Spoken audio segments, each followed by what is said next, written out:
Hey everyone, and welcome back to the channel. I am Brady, and today I will be making an update on my top 10 armies of 40k video. I am changing the title of the series though to better reflect that the top 10 armies are going to be changed because the meta hasn't really settled yet because Games Workshop keeps making balance changes and adding new rules for armies with new codexes. I like this change because it keeps the meta fresh so it won't get as stale as 7th, at least not as quickly if it does come to that. So to get onto the topic of this video, I have been doing research on all the ITC events from August and have seen how many times each of the armies have hit the top tables. I counted how many times each army ended in either 1st, 2nd, or 3rd and decided that the armies that showed up the most were obviously the best, at least for right now.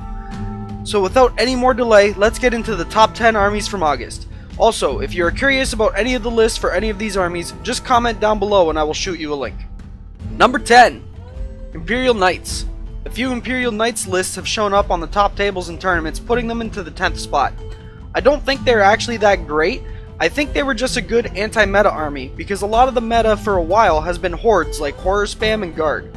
Bringing high toughness vehicles as your whole list in this meta usually means most of your opponent's anti-infantry is going to be pretty useless or non-effective, and that's probably the majority of their army because that is what they built to go up against. So take Knights being good with a grain of salt, since they are good, but only as a counter to people spamming nothing but anti-infantry with not much anti-tank. Number 9.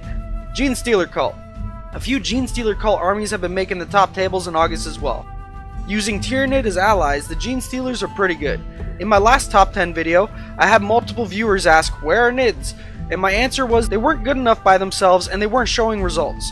Most of the problems they had in 7th still exist in one way or another in 8th for them. So to counter this, you take mostly Genestealer Cult since they can make up for it. Tyranids actually almost came in 10th on this list, but only had one top 3 finish in August, so it wasn't really justified. I don't know much else about these armies, so I can't really talk about their playstyle or anything, but if you are interested in the list, please comment down below and I will shoot you a link to the list. Number 8. Tau. The other controversial army that most of Reddit thinks is still garbage. And for the most part, the majority of their units are pretty bad. But with 3 top 3 placings in August, Tau one built for 8th edition does really well. The lists are just drone spam with commander spam. The commanders don't die because they essentially have as many wounds as they have drones around them, making them extremely hard to kill. Tau is still good, but in a cheesy way, which I agree isn't really fun. I'd like to see Tau get back to their true form when their codex is released. But as of right now, it's just commander spam, but it's still good, so it gets the number 8 spot. Number 7. Orcs. The boys are back in town. As one of the fan favorites of 40k, Orcs are finally good. I wanted to originally play them, but as a competitive person, once I found out they were really bad in 7th, which is when I started, I decided to go for Demons instead, since I liked them as well and they were semi-competitive. In my last top 10 list, people were asking why Orcs weren't in the top 10, and my response was I hadn't seen any good results from ITZ events, but in August, there was actually 4 lists that made the top 3. It looks like Boys and Commandos and Dakajets are what were used in at least one of the lists. If you want more information on that list or any of the other Orc lists, comment down below and I will shoot you a link. Number 6. Dark Angels. This one surprised me, but it makes sense after hearing the rules for some of their units. Dark Angels apparently have a character that has an aura that gives everything within 6 inches of him a 4-up invulnerable save. Combine this with a lot of dreadnoughts with last cannons and missile launchers, and you've got a pretty resilient gun line that doesn't degrade when it takes damage, since dreadnoughts don't have a degradation chart, meaning they will always hit on 3s, making them pretty damn efficient. A couple of Dark Angel armies combined a conscript screen with their dreadnoughts to protect them from being charged. Overall, it was a surprise to see many Dark Angels armies making it into the top 3s, but it was nice to have some Space Marine variety and not just a bunch of Ultra Smurfs. Number 5. Alpha Legion. Alpha Legion is basically the same as Raven Guard, except they come with a couple of unique units and better stratagems that I think push them over the top. Cultists are amazing. I personally think they are better than conscripts, but that is just my opinion. They make good screens, and with the stratagem to replace the squad to full and place them on any table edge is amazingly good. It forces your opponent to waste more shots to kill the squad when they would rather be firing at your Hellbrutes or Havocs.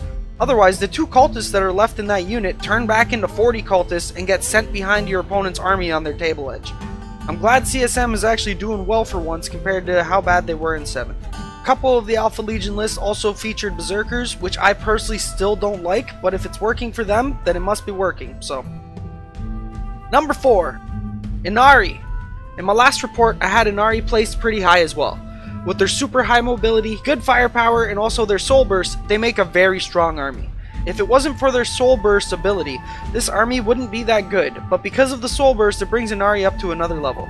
There's not really much else to say other than their soul burst can straight up win them the game if they set up their trap right.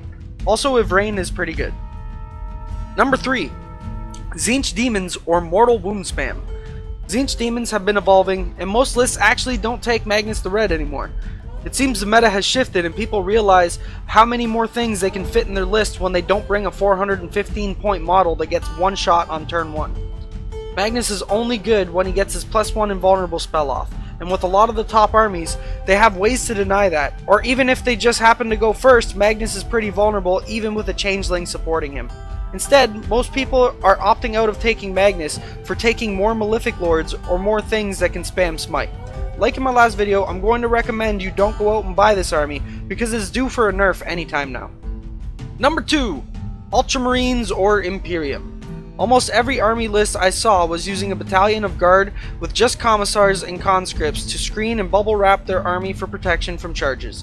It was all heavy gun lines and a few lists that actually didn't include Bobby G or Rabute Gilliman for you new players. Again, like Magnus, people probably realize you can fit so much more into your list if you don't take him. And you can get almost the same effect from his reroll aura by just taking a captain and a lieutenant for much cheaper. And you need the HQs anyways, so might as well do that. Only 1 or 2 lists of the 5 that I saw had Bobby G in it. So it looks like it's really just coming down to personal preference whether you want to use him or not, which is a good thing. The less auto-include units we have in the game, the better for diversity for units and armies there will be. Number 1, the top army of August. You all expected it, Astra Militarum.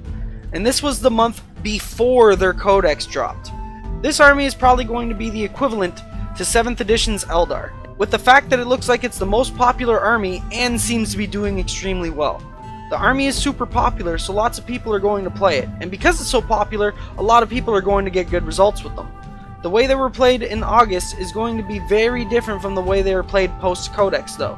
They are still going to be the top army, I presume, but the lists are going to be different with many more variations and not just the Earthshaker conscript spam we've been seeing. I think it's good though. I love diversity in this game and I think it's a great thing. Anyways, that was the top 10 armies of August for Warhammer 40k.